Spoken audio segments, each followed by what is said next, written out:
Namaste, good evening. This is Dr. Aparna. I am an Ayurvedic psychotherapist. I act and support your emotional healing journey as a catalyst. I am an emotional healing synergist. I am a medical writer and an infopreneur. In my pursuit to address, promote, and propagate Ayurveda and psychotherapy globally, I come up with discussions or I speak on different topics of Ayurveda, psychotherapy, mental health, and related aspects. I also do book reviews of the genre mental health, book reviews in the genre of mental health and neuroscience. So, in the last two sessions, we were discussing on manas, and in the last session, we were also I was explaining about the um, in Ayurveda the concept of trigunas play an important role. So, to understand how the mind works. So, these, three fundamental qualities, that is Sattva, Rajas, and Tamas. So, they weave an intricate, tapestry of our thoughts, emotions, and behaviors. So, when I talk of Sattva, Rajas, and Tamas, see, they are believed to govern not just the physical world, but also our minds, emotions, and ultimately our well being. So, let's understand what are these Sattva, Rajas, and Tamas. See, Sattva means the quality of purity and goodness. When I talk of Sattva, its characteristics are purity, clarity, calmness, peace, knowledge, wisdom, joy, compassion, creativity. So, how can we correlate, sattva quality in, for example, so if a person is volunteering at a local charity, so if a person is finding beauty and solace in the nature, in the sunrise, so experiencing the tranquility or peace or in a deep meditation session, all these are some examples scenarios. So if we have to correlate it, we can also correlate it to mindfulness, meditation, spending time in nature, engaging, engaging in pursuing knowledge, practicing gratitude, and surrounding, oneself with positive influences. So a person who has sattva predominant quality is always, clear in his mind and thoughts of what he wants or what she wants, is calm, is knowledgeable, has wisdom, has compassion, creativity, maintains inner peace. So this is sattva.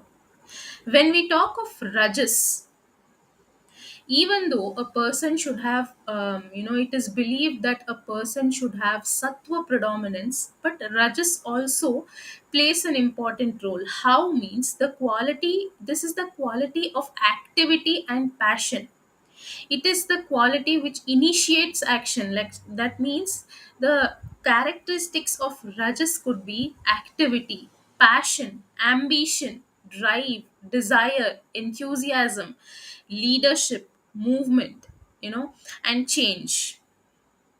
A person, dominant with rajas, rajoguna, will, we will be passionate, will be driven, will be ambitious, will have so many desires, will be enthusiastic, will have leadership qualities.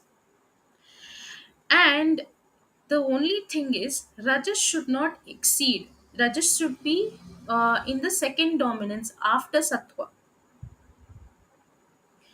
Then the person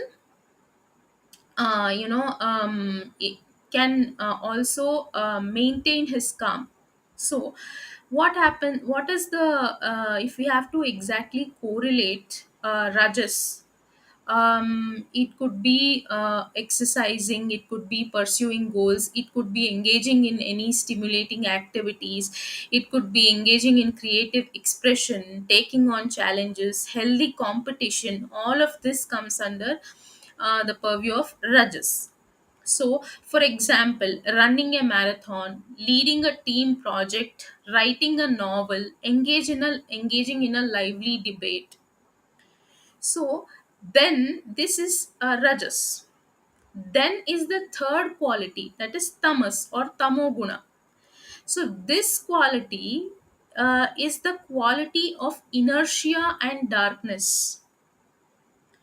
That means the characteristics of tamas could be inertia, that is, and lethargy, being lazy, laziness, negativity, fear, anger, greed, attachment. So if we have to correlate it, so it overindulging in unhealthy habits, procrastination. People with tamo quality are generally, tamo guna dominance, are generally lazy, and they overindulge in unhealthy habits. They always procrastinate, they always dwell on negative thoughts, engaging in harmful activities, neglecting, self-care. So tamoguna is actually the inhibitor. If rajoguna is the initiator, this tamoguna is the inhibitor. So, for example, a person might binge watch TV all day, a person might avoid exercise, and a person could succumb to anger, and a person to cling to negative emotion, and then into negative relationships, could be personal or professional. So, all these are the characteristics of tamo guna predominant person. So, then the it should be an interplay of triguna. That means it is important to understand, no quality is mutually exclusive.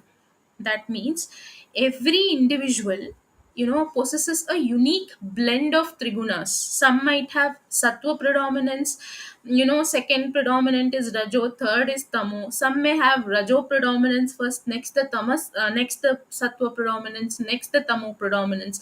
Likewise, some people might have tamo guna predominance, and next could be rajas, and next could be sattva. So this is changes. So that is called the interplay of trigunas. So the key is in maintaining a balanced state. That means sattva is the guiding principle.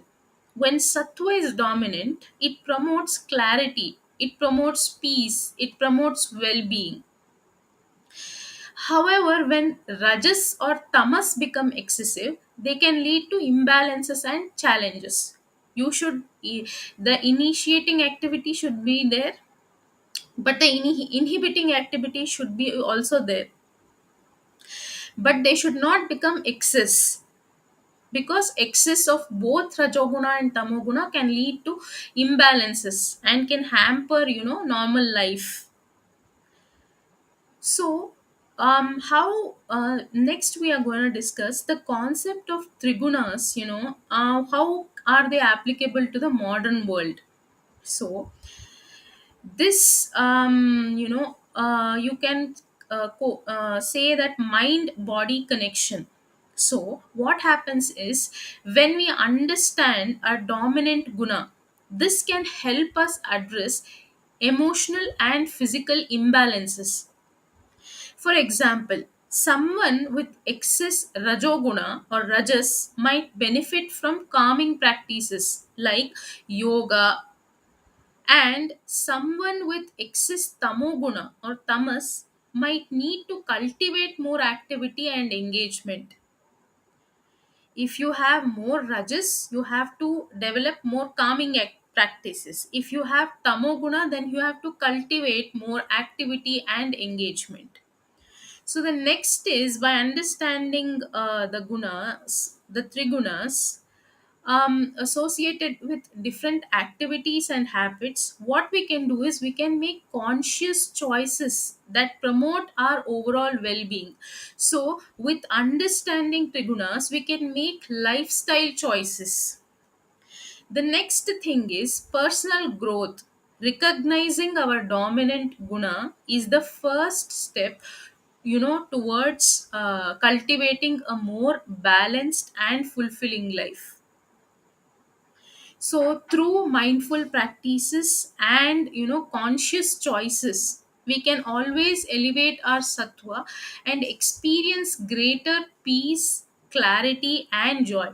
So all these mindfulness practices, the and our conscious choices, meditation, pranayama le lo, you can choose whatever you have want to pursue in terms of your personal growth.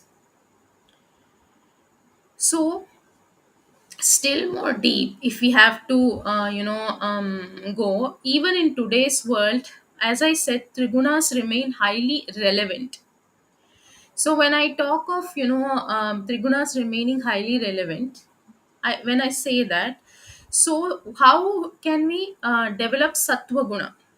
So if a person is predominant with rajas and tamas, how can a person develop sattva guna? Is this could be done through meditation, through mindfulness practices, through selfless service. All these, what happens is these promotes mental clarity, well-being and ethical conduct. So these are crucial and important for navigating the complexities of modern life. So when we talk of person who has tamo predominance, how should that person inculcate rajoguna? So if a person has to develop rajas or rajoguna, see, while a certain degree of motivation and drive is essential for success, but excessive rajas can lead to, excessive rajoguna can lead to stress, can lead to anxiety, can lead to jealousy and unhealthy competition. So rajas also should be in control. And next, if we come to tamas, in moderation, tamas also allows us for rest and introspection. When you are inhibiting your moguna helps in sleeping, so it allows for rest and introspection. But excess of tamoguna can lead to procrastination, lethargy and negativity, as we discussed. So here in this case, we have developing self discipline and healthy habits, and getting a certain degree of motivation and drive in this case would help. So when we understand, by understanding the trigunas, that is the sattva, rajas and tamas, and their influence of on our thoughts, emotions and actions, what we can gain is we can gain greater self awareness. And what we can do is we gain the ability to make conscious choices. That means if a person has an increased rajoguna, instead of him reacting to situations, if he understands the trigunas and balances them, he or she can actually make conscious choices. Next time they can respond instead of reacting. So what how it can help is we can observe thoughts and actions. So we have to identify dominant patterns and assess their alignment with the desired state of being. So first step is, we have to, if you have to know your trigunas, then you have to observe your thoughts and actions. So what are the dominant patterns? So are you lazy, are you procrastinating, or are you hyperactive, or you have developed a state of healthy, unhealthy competition. You are more greedy. So when you assess, with the alignment with the desired state of being, so if you are lethargic or if you procrastinate, you have to develop rajoguna and sattva.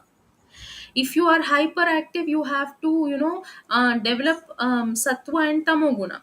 So that, and cultivating sattva promoting activities is important. As I said, meditation, yoga, exercise, spending time in nature, engaging in the acts of kindness, all these helps us elevate our mental state.